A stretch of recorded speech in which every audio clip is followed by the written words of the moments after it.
When I started to write NALA Saga, I was influenced by a lot of different books, but one of the big important ones to talk about is Harry Potter, of course. Partially because it's so big, but also because I loved Goblet of Fire, and we'll talk specifically about Goblet of Fire in a minute. But I wanted to talk about how NALA Saga is similar, how it's a Potter-like in 3 ways, and then there's one way that it's kind of different, that was kind of important. My cat has the zoomies. So the first way, I made NALA Harry Potter's age at the beginning. I had this high concept idea of like Gandalf or Dumbledore in like power level at the end of the story, but you meet her at Harry Potter's age in the beginning of the story. So like sort of timeless ancient at the end of the story down to 11 years old. And part of that was just like an 11-year-old orc is not something that I've seen yet. Certainly not something that I've seen with a name attached, and not somebody that we have followed. So there are a lot of orcish children in the beginning of the story.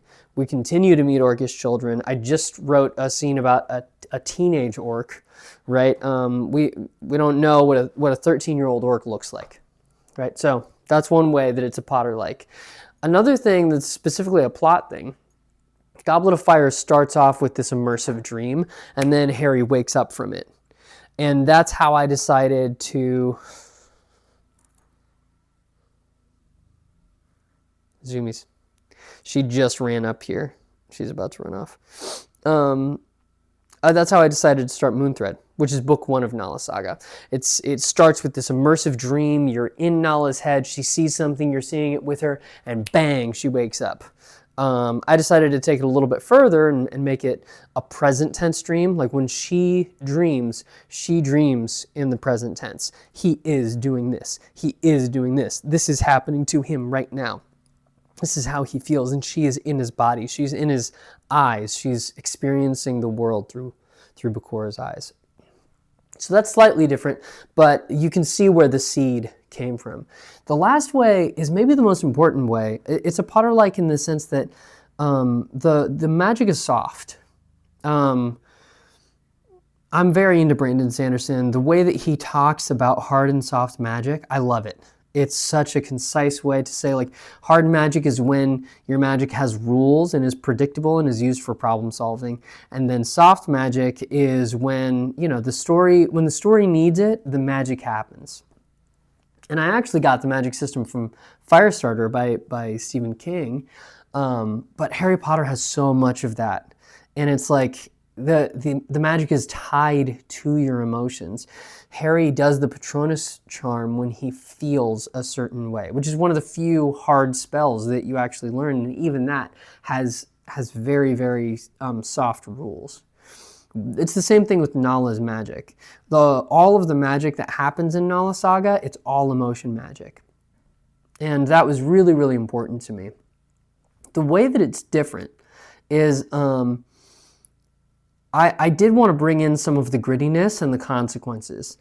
There's that meme with Harry Potter where it's like, oh, that's a simple spell. Hermione goes to like cure Harry Potter's glasses and she goes, Avada Kedavra, and it's like, okay, to have that sense of wonder, to have this nearly limitless well of power, especially one that's tied directly to your emotions, when you're going through puberty and when you're a young person and you have a lot of passion, that when you tie magic to that, mistakes are more likely to happen. And learning things the hard way becomes much more difficult. And so I wanted to have that in the magic system. It's baked in that like when Nala makes mistakes, they're not just things that she can sort of recover from. She hasn't killed anybody in the story yet, not exactly, but she has, in a fit of rage, taken a bunch of fairies and sunken them into this void where souls are sent. This void that is a hell for these fairies.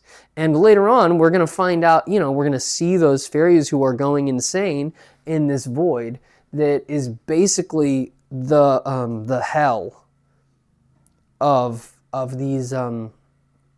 It's basically the hell of this world. It's like this limbo, but it's this sinking void. It's like you can't die, but you want to, and that's going to be the void.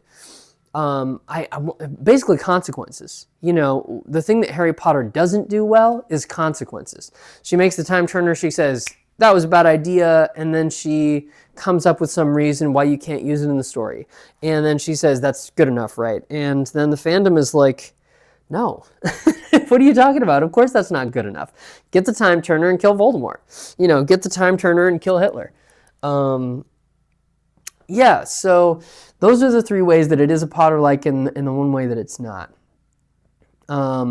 Tomorrow, I'll probably talk about another influence. I've been really influenced by Who Fears Death and A Song of Ice and Fire and Tigana. I talked about Legend of Zelda yesterday. Maybe I'll talk about Song of Ice and Fire tomorrow. Talk about Game of Thrones and what I've taken from it and what I haven't, because that list is pretty long too. But anyways, epic fantasy author Anthony Lee Phillips out. Book is free to read. I would love it if you read the story of Nala Nightheart.